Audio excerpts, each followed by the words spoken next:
Hello and welcome to UEFA Nations League semifinals. Back to analyze the international games after the Champions League. Don't say Inter. Can you not say? Just say the game between the national teams. Exactly. National League. We have Italy. We have Spain, Netherlands. And Croatia in these semifinals. Hello, Dani Fisichella. Hello, Alvaro, Romeo. I'm just back from Milan. I'm back from Milan. Hence we cannot forget that some players that were featuring in the Champions League final are going to be featuring now. So everything is intertwined. Let's see what we can talk about, because we have good odds. The season is not over. We have these two games on Wednesday and Thursday. So remember, guys, to leave your comments, your tips as always. And of course, press the like and subscribe. And now let's go on with the show.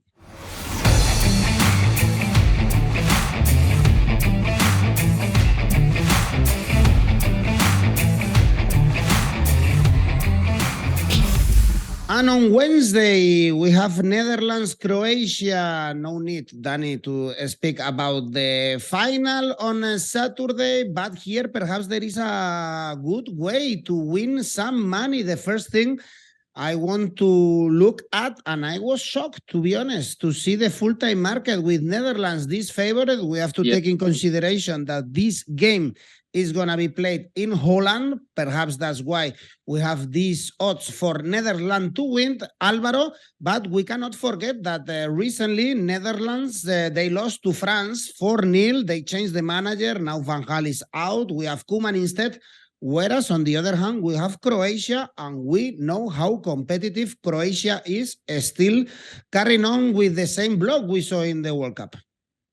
Absolutely. And I think that the odds are not fair with Croatia. But of course, when the odds are not fair, the opportunity is there.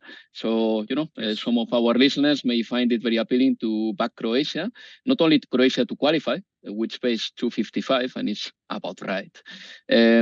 But also even Croatia to win the tournament. They are the lowest, the lowest favorite of all. Croatia to win the tournament pays 550, and there hasn't been a very significant dip or drop in Croatia in comparison to the World Cup. Mainly the same players remain, of course.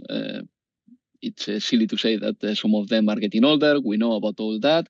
But I always say that Croatia has not only a very distinct style, they've got the same manager, and also they are the masters of keeping it tight. And you never hammer Croatia. That's very unlikely to happen. And I don't think that the Netherlands have the material right now to hammer Croatia. I think that they are not that favorite. Of course, they are playing at home. The home factor is massive. We have seen the Netherlands scoring many goals at home as of late in the last couple of years. It was obviously underwhelming to see them have a debut game with Ronald Koeman and losing to France like that. I think they are going to win the Euros, that's for sure. But in the Nations League, I think they are as favorite as anybody else, really. I wouldn't put them as big favorites, not at all. Even though, there are new players showing up in there who are going to be very interesting, and maybe they define the next decade of Dutch football. I'm talking, for example, about 𝐜𝐿𝐴_Gakpo, who plays for Liverpool already, but also about Xavi Simons, a player that they think that he has discovered his best form while moving away from France and going to the Netherlands, and he's very entertaining to watch, that's for sure, and his numbers are good already. Then the defense of the Netherlands is something that I really like as well. I think that they have good bodies, the right bodies, the right individuals, and it's not going to be easy to score goals against the Netherlands, that's for sure.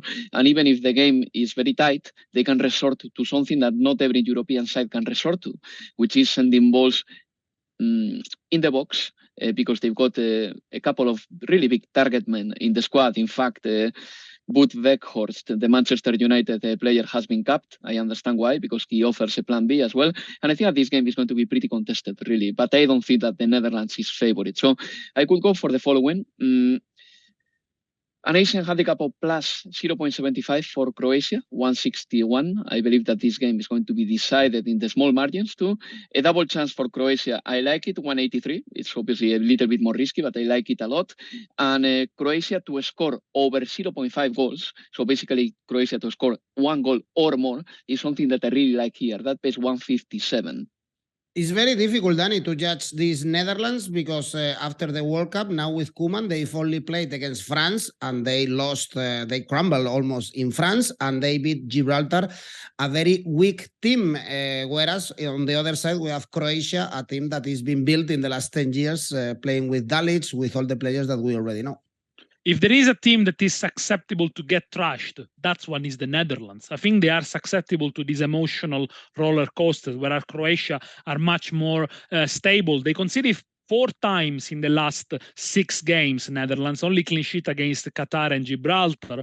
But we also have to say that before the World Cup, still with Van Gaal, they had a very good spell. They were unbeaten, I think, in something around 20 games or 23 games. They won 6 of the 7 games before the World Cup. And at home, they are solid.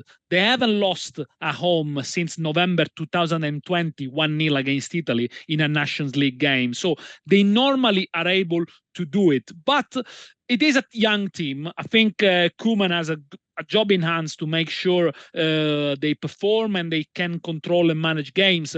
They might lack a little bit of goals there. Depay is injured. Yes, of course, they got 𝐿𝐴𝐽𝐿, they got Weghorst, but they do need a proven goal scorer on in the international stages. On the other hand, Croatia, we know, the master of the time margins. They are unbeaten in 3 games.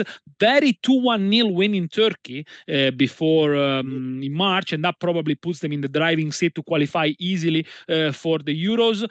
And, you know, in the last 15 games, Croatia only got trashed once, 3-0 by Argentina. So if they lose, they don't lose by many. Often they don't lose. A bit of an injury blow because there is no Guardiola. So the back line is a bit on the old side and a little bit inexperienced as well. No Lovren, who retired as well.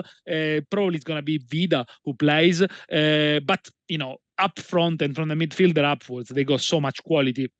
My favorite one of the midfielder is Juranovic. He's a very good wing back. Obviously, we know Modric, Brozovic, Kovacic. They might be tired though. Brozovic played in the Champions League final. Modric, tiring season. Again, the question with Croatia is, do they have enough goals up front? Because the likes of Kramaric and I think they got Pekovic today as well. They don't really inspire you a lot of confidence, but they score. They manage to score because they're so good with the ball. They keep the ball well. They create chances, corners, free kicks, etc. They score in 6 out of the last 8. So I think it's going to be tight. This one is going to be tough for Netherlands to overcome them. I'm going to go for an Asian handicap plus 0.25 for Croatia in the first half, which pays really well, 178. If the first half is a draw, you win half a stake. You might want to put 2 units on this one. But being Netherlands the home side, and I think these things count, Netherlands to score the first goal in the game is also a nice one, 175. So I think the bookies expect a tight game in this one. But yeah, if the home side score 175, not a bad return. I would say that the money is in Croatia to score the first goal. In fact, it's 263 in there. And if the game is if the game is that contested, and you know, it can happen either way, the money is in Croatia to score the first one, I think. And the bookies, they don't expect goals, Dani, as you said, a tight game. Croatia, the masters of tight margins with not a great goal scorer. We have over 2.5 goals, plays really well. It's 2.27. And I think, Edu, is because we have to consider when is this game going to be played. It's going to be played in the 2nd week of June after a long season. Some players playing, of course, in European Cup finals. So for some of these players, it's going to be the 60th match of the season. Do you remember last summer when there were those 4 games of the Nations League? There were very low-scoring games, a few surprises, like Hungary beating England 4-0 at Wolverhampton. They were not great games to watch. The rhythm was quite slow. So, you know, it is always good to see these competitions, but the way they are put in the calendar, it might not help to make it a great show, if I'm honest. And with many players actually still to decide their destiny in the next weeks. For instance, Luka Modric, also for both teams to score Alvaro, you mentioned the Netherlands and the problems up front with 𝐬𝐭𝐴𝐽 being capped and not playing for Man United. He played, for instance, the last game with Netherlands against Gibraltar. Both teams to score is 2.05 pace more than the no. Yeah, that's incredible considering that the Netherlands are playing at home and considering that Croatia, a side that normally scores one per game. I think that those shots tell you a little bit what the bookies are thinking of. Perhaps the fact that the game is played in June, and mostly the fact that there is no recognizable scorer in both sides. Because you look at the Netherlands right now, and Memphis, yes, it's true that he was scoring many goals, but without Memphis, the potential scorers are the following: Bergwijn, 𝐿𝐴𝐴𝐽, Noah Lang, Malen, Xavi Simons, and 𝐬𝐭𝐴𝐽. From all those, I think the only one who has scored consistently this season has been Cody Gakpo. Between PSV, Liverpool, and national team, he has scored over 20 goals, which is fantastic. Yeah. But the rest are not great scorers. And the same thing applies to Croatia, really. You look at their team, and the strikers are Kramaric, Musa, who doesn't start for Benfica, Petkovic, as Daniele said, and then Dion Drena Beljo from Augsburg. So, that can be a little bit underwhelming. I think that this game can be a little bit tactical. We know that Ronald Koeman is not particularly a very attacking manager either. And Croatia will be happy with a 0-0 scoreline in after the hour mark or at 75 minutes. So, this can be a low-scoring game. You are not incentivized to our audience to watch this game on Wednesday at 8:45. And if these two teams have problems scoring goals, let's talk about the other semifinal. On Thursday, we have Spain, Italy, Alvaro from Spain, Dani from Italy. And these two teams have a lot of problems. In the number 9, we saw Spain in the World Cup not able to score goals against Morocco. This game also put a lot of pressure, I think, in the new manager, Luis de la Fuente, because he lost against Scotland, because there are many people already criticizing his job. This list is a bit awkward. And Dani, we have Italy, and you tell me as well all the problems that Mancini has to find a number 9. He is always making a different cast in the list. What do you expect? I think it's very, very open, this semifinal. Totally open. I think as for the games in the Nations League last summer, objective number 1 for both De La Fuente and Mancini is not get embarrassed, not getting trashed, experiment something. If you qualify for the final, fine. Otherwise, after 3 days, you are all on holiday, and that's it. The important game for Italy are in September against Macedonia, North Macedonia, and Ukraine. You need to win that one of those ones after I've lost to England the first game and qualify for the next Euros, and that's it. I think the fact, for example, that players like Tonali and Fagioli, who are two of the best midfielders in Serie A, have been left to play with the under-21 in the European Championship this summer rather than going with Mancini, tells you where the focus is. The under-21... But Dani, was there not a controversy with Fagioli and Mancini? Well, there was a bit, but in the end, previous years they would have called them both, I think, and they would not have given them to play with the under-21 actually, because they haven't played with the under-21 for ages, especially Tonali. But now they are playing, so I think that tells you what really matters for the Italian Federation. To be fair, and also it mattered a lot to the Italian Federation the under-20 World Cup, which Italy lost in the final against Uruguay, and there were a couple of players like Pafundi and probably Baldanzi that Mancini would have called with him, but he said no, actually let's focus on that one. But going back to this one, for Mancini, look, I think the road is going to be long for them to regain that identity and that confidence. Funnily enough, it's the same midfield that won the Euros, Barella, Jorginho, Verratti, but the last time I saw them, they were giving the ball away so many times. That makes you wonder, how can they become so not very good in such a short period of time? I think it's a lack of confidence as well. The good news for Mancini, they're going to be up to 5 Inter players, so they showed a very good defensive display in the final against Manchester City. If they're not tired or too tired, I think they're going to be used heavily in this game. And I think that's the sort of game that Mancini probably is going to plan. Tactical balance, try not to stretch too much, and keep it tight. Up front, you mentioned it. Yes, we do have problems. Immobile, only 12 goals this season for Lazio in Serie A. Matteo Retegui gets another call-up. Well, he's done well. He scored 2 goals in 2 against Malta and in England. You cannot ask him for more. But since he scored those 2 goals in March in Argentina, he only scored 2 goals. So, I mean, I don't think he's got the Midas touch, really. But it is a good addition as well. I'm more excited about 𝐿𝐭𝐴𝐽 being called back again and being fit, because I think he's the kind of player that italy really needs. Quick, strong, and if 𝐜𝐭𝐴𝐧𝐧𝐞𝐜𝐭𝐝 is tuned in, maybe we could see something. But let's see. I'm not expecting a lot really from this semi-final. I'm gonna be cautious here on the picks as well, and obviously I will leave Alvaro to analyze Spain. First half draw, 208 could be a cagey game.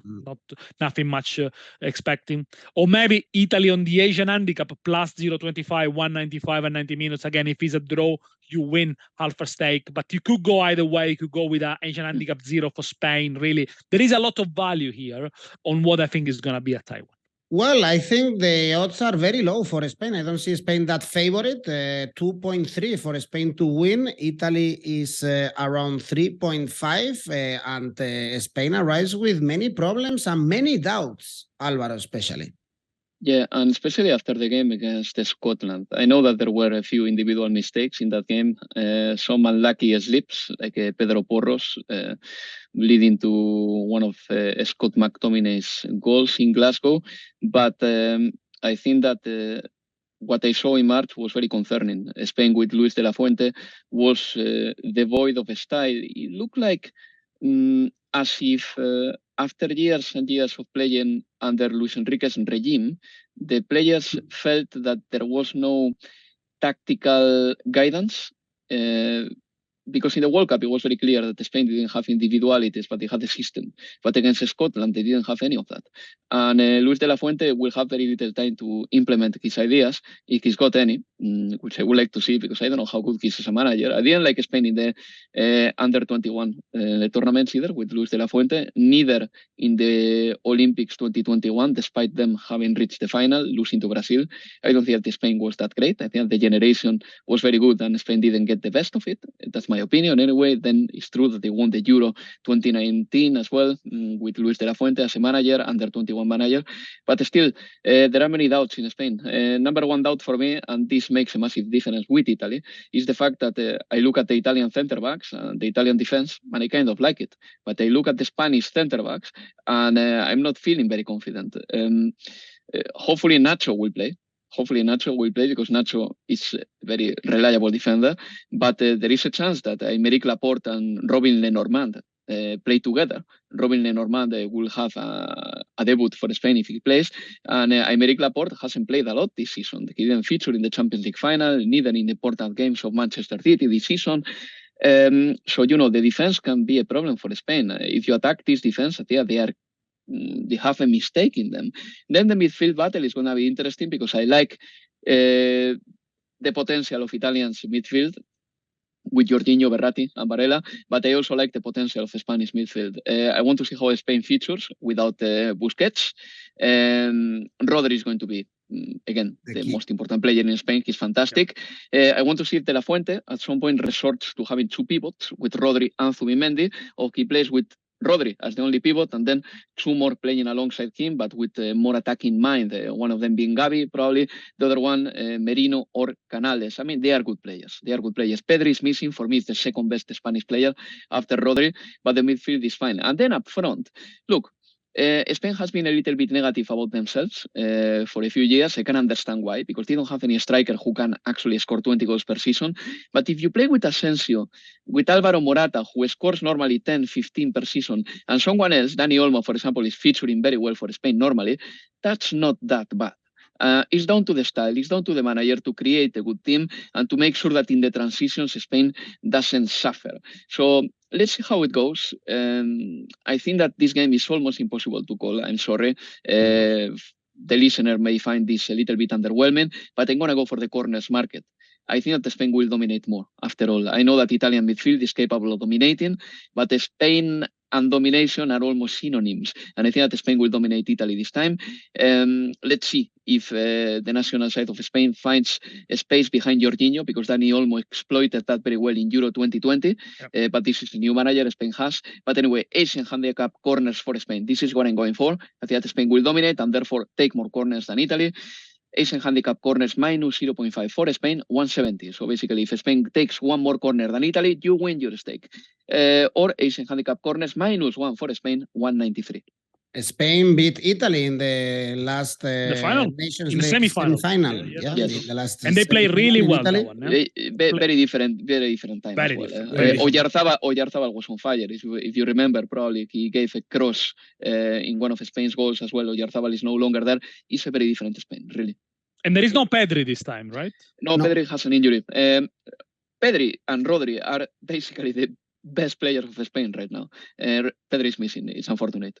But I think for a player like Rodri, who, by the way, in the Champions League final was probably best player on the pitch. First half, so. Second.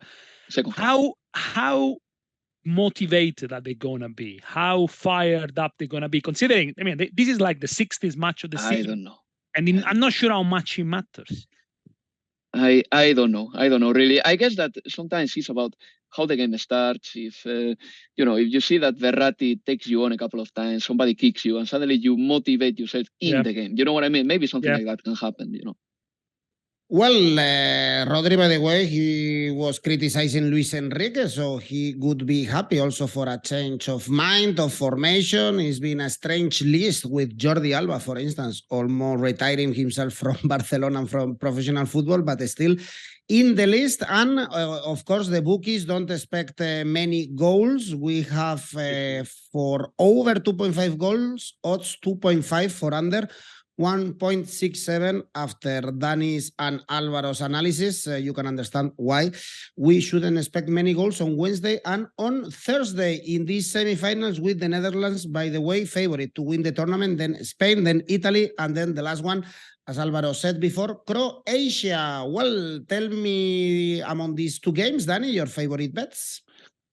I think, look, I'm going to go with the flow a little bit of the bookies. The bookies think Netherlands are going to win the tournament. So as a safe bet, I'm going to go for Netherlands draw, no bet. Basically, a nation handicap 0 for Netherlands, 149. If it's a draw, you get your money back. With the supporters, of course, on their back. And Alvaro? I have to say that I like one of Daniele's picks before, Asian handicap plus 0.25 for Croatia in the first half. I'm going to do something very similar. My safe bet is Asian handicap plus 0.75 for Croatia in the game. That pays 161. Basically, if they win, you win. If they draw, you win. And if they lose by 1, you suffer only half a lose. I like it because they don't get trashed. It's spot on. Absolutely. Well, let's see if you have your mini ACCA then, Alvaro. Difficult this time. Asian handicap corners minus 0.5 for Spain and Asian handicap plus 0.75 for Croatia. Total 273, but I say difficult this time because international football has a point of unpredictability that we have broken down before. Especially, as Dani always says, this glorified friendlies, that is the Nations League. Dani, your tip, your ACCA? Netherlands-Croatia, double chance 𝐿2 in the first half. Netherlands-Croatia over 1.5 goals. And Spain-Italy first half 𝐿2. Total odds 290. Probably only the managers take this game very seriously. It's important for, especially, I would say, Koeman and Luis de la Fuente in their new chapter era in the Netherlands and Spanish national team. Well, thank you, Alvaro. Thank you, Dani. Always great to listen to you. Don't forget, guys, to press the like and subscribe. Bye-bye.